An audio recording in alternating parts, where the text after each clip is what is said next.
पहले तो मैं कहूंगा कि वीपी सिंह की जब बात उठती है मंडल कमीशन के बारे में, बीजेपी वीपी सिंह सरकार को समर्थन दे रही थी। जब वीपी सिंह जी ने अगस्त 1999 को मंडल आयोग की सिफारिशों को लागू करने के लिए एक घोषणा की, तब बीजेपी ने समर्थन वापस ले लिया और मंडल से मुकाबला करने के लिए कमंडल अभियान शुरू किया।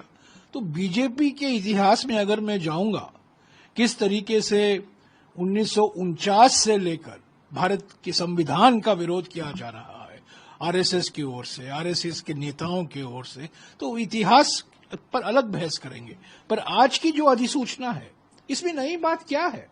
इसमें यही कहा गया है ना कि जम्मू और कश्मीर, उत्तराखंड और हिमाचल में अक्टूबर 2026 को और भारत के अन्य राज्यों में मार्च 2027 को ये जनगणना होगा। ये तो 30 अप्रैल को ही घोषणा की गई थी। तो ये बहुत प्रचारित अधिसूचना था। अरे फोटो आए, गृह मंत्री बैठक ले रहे हैं, गृह मंत्री ये कर रहे हैं, गृह मंत्री वो कर रहे हैं। अंत में क्या निकला? यही जो 30 अप्रैल 2025 को आपने घोषणा की थी, वही तो आपने दोहराया है। इसमें कोई नई बात नहीं है। और इसमें सिर्फ जनगणना की बात है, जाति जनगणना नहीं है। तो क्या हमारे जो पलटी मास्टर हैं, हमारे पीएम हैं, क्या एक और बार अपना उन्होंने मन बदल लिया है? क्यों इस अधिसूचना में कास्ट को लेकर, जाति को लेकर इसका कोई जिक्र नहीं किया गया? हालांकि 30 अप्रैल को घोषणा की गई थी। मैं बताता हूं, देखिए 28 अप्रैल 2024 को प्रधानमंत्री कहते हैं जो लोग जाति जनगणना की बात करते हैं वो अर्बन नक्सल के सोच हैं। कांग्रेस नेताओं को अर्बन नक्सल उन्होंने कहा। तब देखिए सुप्रीम कोर्ट में जाते हैं।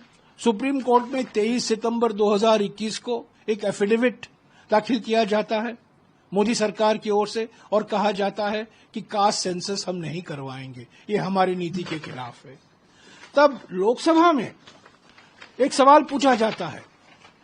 ये सवाल पूछती हैं रक्षा निखिल कांडसे, जो अभी मंत्रिमंडल की एक सदस्य हैं, महाराष्ट्र के सांसद हैं, और वो सवाल पूछती हैं लोकसभा में।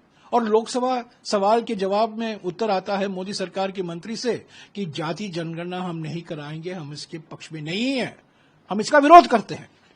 हालांकि 30 अप्रैल 2025 को अचानक जो पलटी मारते रहते हैं हमारे प्रधानमंत्री, उन्होंने अपना मन बदल दिया और कहा कि कास्ट सेंसस होगा। यानी कि कांग्रेस का दबाव जो था, राहुल गांधी जी, मल्लिकार्जुन खड़गे जी और कांग्रेस पार्टी का जो दबाव था कि जाति जनगणना कराना जरूरी है, उस दबाव में आकर उन्होंने वो घोषणा की। तो रहा कर्नाटक की बात होती है। देखिए हमारा संविधान है, हमारे संविधान की 7वीं सूची में जिम्मेदारी दी गई है, जनगणना की जिम्मेदारी केंद्र सरकार को, केंद्र की सूची में आता है। क्योंकि केंद्र सरकार करती नहीं थी, वो इनकार कर रही थी कि जनगणना कराएंगे। तेलंगाना में हमने सर्वे कराया, कर्नाटक में हमें सर्वे कराया। हालांकि जिम्मेदारी केंद्र सरकार की बनती है और 7वीं सूची के अनुसार केंद्र की सूची में आता है, केंद्र की लिस्ट में आता है।